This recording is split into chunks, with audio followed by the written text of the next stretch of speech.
a new transfer student has appeared, and his name is Bakura. What makes Bakura so special is that he's a lot like a mirror to Yugi. He has a very kind nature, but just like Yugi, he also has a Millennium item and another dark personality. So Yugi has the Millennium Puzzle, we all know that, but Bakura, on the other hand, has the Millennium Pendant, which also has the shape of a pyramid, but this one is pointing up, mirroring Yugi's that is pointing down. Yugi's other personality, although kind of messed up with burning people alive and putting people in comas, at least you could say he's doing that to people who might deserve it. Bakura's other personality, however, is using his powers in a twisted way. Bakura wanted to be able to play with his friends forever, and his other personality granted that wish by sealing their souls into miniatures. That is actually why Bakura transfers to Yugi's school. He has to keep transferring because people who played games with him would lose consciousness, and this resulted in no one wanting to associate with him. Anyway, while Bakura is writing a letter to his family, his other personality starts speaking in his head, and he lays down some exposition. He of course wants the Millennium Puzzle, yada yada yada, we know, everyone wants it, but it is here that we learn something very interesting. Alright, so this is going to be a big shocker to everyone, but guess what? Yugi doesn't have a split personality. He has another personality within him. There is another soul dwelling within his body, and it came from the Millennium Puzzle. Again, I know that a lot of people aren't really surprised about this, and I certainly wasn't surprised when I was reading the manga, especially since watching the TV show, it's just so apparent. But I just found it so interesting that in the very early days of Yu-Gi-Oh, people didn't know this. I find it interesting that it was a revelation over time, and now that I was reading this, there are tons of hints everywhere. The earliest, biggest example of this is when Shadi enters into Yugi's soul and finds two doors. And another example is a few chapters earlier from now, when it is confirmed that there are two souls inhabiting Yugi's body, because how could that not be the case? The only way that Yugi could lose, have his soul sealed away, and then have other Yugi appear to win it back, is if they are not one soul, but two. Getting back to the story, Other Bakura takes control of Bakura's body, and disguised as a good personality, invites them into his apartment to play the adventure board game Monster World. Yugi and his friends are very eager to play, until they realize of course that when the Other Bakura rolls a super critical on the dice, he takes Anzu's soul and puts it into a miniature. This clearly distresses Yugi and his friends. Also, Other Bakura explains that another way that Yugi and his friends could be turned into a miniature is if they roll a fumble, and guess what? Joey rolls a fumble. After this, Honda then gets turned into a miniature, and then Yugi actually volunteers to be turned into a miniature, which confuses everyone, including Other Bakura, but this was all part of Yugi's plan, for his other self then takes control. What's cool about Yugi doing this is that he and his other self get to finally meet. For a while, he's known that there was another personality of himself within him, or really what he believes is another personality of himself within him, but it wasn't until this game with Other Bakura that he finally got the opportunity to see him, and even talk to him with their minds. Anyway, during the fight with Other Bakura, there are some shenanigans afoot. Other Bakura was rolling a lot of criticals early on, which Yugi exposes, and he also has some dice that he's embedded with a soul, which he calls brainwash dice, or you could even just call them weighted dice. Towards the end of the game, it appears that Other Bakura is winning, and he has the upper hand, but he then sees that his left hand is moving on its own, and even rolls the brainwash dice to fumble a move that would have allowed him to win. It turns out that Bakura, the good one, is working against Other Bakura, and even though he pierces the hand to stop it from working against him, Yugi is able to retrieve the will of good Bakura in order to fight Other Bakura. Alright, so I hope I'm not confusing you here. Moving on, we have one last roll between Yugi and Other Bakura.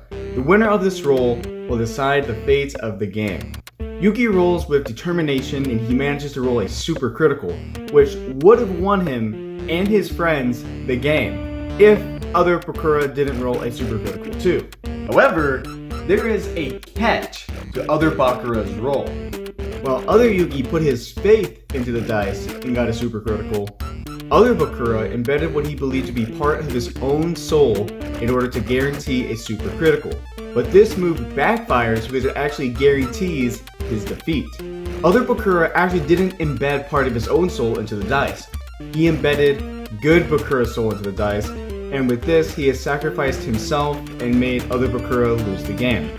At the end of the game, it appears that Bakura, the good one, not trying to confuse you, has died. However, part of his soul still lives on within the White Wizard miniature. Thanks to this White Wizard, Bakura was revived, and with the revival of Bakura and the diorama he creates as a memento of their adventure, this ends the Yu-Gi-Oh! Manga. Alright, so now that we finished going through the story, let's talk about the central theme. When it comes to the central theme of Yu-Gi-Oh!, it may seem to be a bit overdone, especially since it's basically the same central theme of all shonen manga, but without further ado, the central theme of Yu-Gi-Oh! Is friendship. Yes, the central theme of Yu-Gi-Oh! Is friendship, but don't get it wrong, the central theme is not the power of friendship will conquer all. And guess what? I fucking hate that central theme. I have seen that central theme used in so many different series, and I fucking hate it. But that's not the theme here. Unlike that central theme, the central theme here in Yu-Gi-Oh! Is that you can rely on your friends and have faith in them. And you should. Now let me explain why I think that Yu-Gi-Oh! Conveys that theme so well. In the world of Yu-Gi-Oh!, things are dark and crazy. Like literally, there's freaking magic that'll suck up your soul and people trying to kill you and your friends all the time. It's a miracle that this world even functions. Now despite crazy shit going on all the fucking time, Yugi and his friends still decide to have faith in each other despite adversity. Some examples of this include other Yugi not putting to death the memory of the past bullying Junichi, and instead having faith in their friendship. Other Yugi remembering the faith that he and his friends have with each other, which allows him to get over his fear to draw the last card in his duel with Kaiba. Yugi sacrificing himself and having faith that his other self will save the day, and the final roll of the dice between Yugi and Bakura. Now of course when it comes to fiction, things can be written in a way where if you have faith in your friends, it's going to work out. And in the case of Yu-Gi-Oh!, that tends to happen. They have faith in their friends and it tends to work out. But I don't think that this holds true in reality. Of course, you're going to have faith in some friends, you're going to try to rely on them, and it's not always going to work out. But I think in most cases, you can rely on your friends, you can have faith in them, and they are going to have your back. There does exist people out there who will do what they say they're going to do, or at the very least are going to try their damn hardest to live up to it. You can have faith in your friends, but of course you should also be careful of which friends to have faith in. Again, not all of them you can rely on, but there does exist friends that you can, and that's the central theme of the story. That's the moral that I think, besides having an awesome adventure and all these different justice stuff and duel monsters, that's the theme, and I think it's good. Alright, so now that I finished talking about the central theme, what are my final thoughts?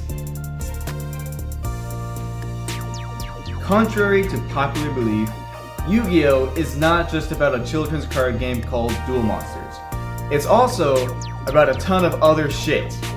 This manga has Yugi confronting and punishing criminals, murderers, and bullies. It has Joey's dark past within a game, and his redemption from it. It has the fun and intense rivalry between Yugi and Kaiba. It has the fun battle between Yugi and Mokuba, and it has a strong central theme.